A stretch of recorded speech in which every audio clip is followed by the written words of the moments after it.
Dito tayo sa ilalim ng mga kahoy para relax yung isipan. Kasi may mga napapanood ako sa Facebook, sa YouTube, mula kahapon hanggang ngayon na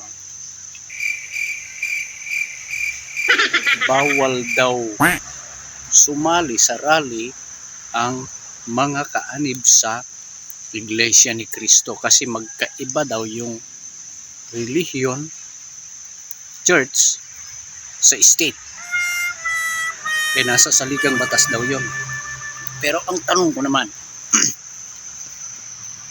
yung people power EDSA panahon ni late President Cory Corazon Aquino, sino ba ang nanguna sa rallying yun? Hindi ba pare yung namatay na si Cardinal Sin? Siyang nanguna kasama yung mga madre. Tapos ngayon sasabihin ninyo na walang karapatang sumali ang iglesia sa pagrarally. May mga nababasa pa ako na akala daw nila bawal yung magwelga. Yung welga kasi bawal yun, yung rally na may mga sakitan, balyahan, may mga daladalang pamalo.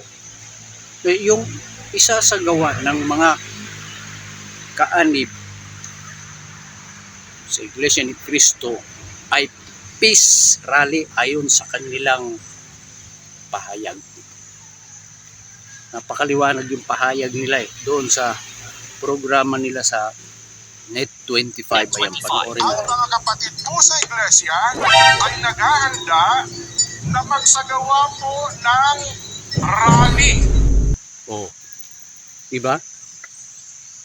Kaya tapos nakapagsagawa na rin ng rally ang mga kaanib sa Iglesia ni Cristo noong panahong may gusot sa loob ng iglesia. Sa panahon ni former Senator Leila de Lima, sekretary siya noon ng DOJ. Nagsagawa rin sila ng rally noon, pero hindi magulo, mapayapa sa iba't ibang dako sa Pilipinas. Nagsagawa sila, kaya nga tinawag na peace rally. Ang Iglesia ni Cristo po kasi ay para sa kapayapaan.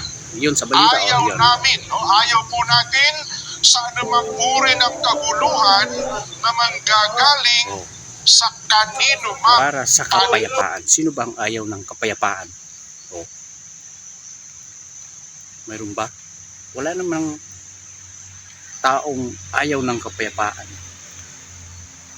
Kaya yung isasagawang rally ng Iglesia ni Cristo sa itong darating na January 13, 2025. Pinaghahandaan nila. Malayo pa nga December pa lang ngayon. Sa totoo lang, malayo pa yung December 25. Nagpahayag na sila para mapaghandaan kung paano gagawin yung mapayapang rally na isasagawa. Kasi nga naman parang kahiya-hiya tayo sa mga kapitbahay nating mga bansa na yung dalawang pangulo ng matataas ay nagkakabahabahagi sila. Wala na kung itutuloy yung impeachment sa ating vice presidente, doon na mabubuhos yung panahon ng mga senador, mga kongresista, ilang araw, ilang linggo, ilang buwan. Paano na yung mga apektado ng mga kalamidad hindi na mapagtutuunan ng pansin? Magkaisa tayo na totoo yung sinabi ng Pangulong Bongbong Marcos na huwag lang ituloy yun. Ang dami problema.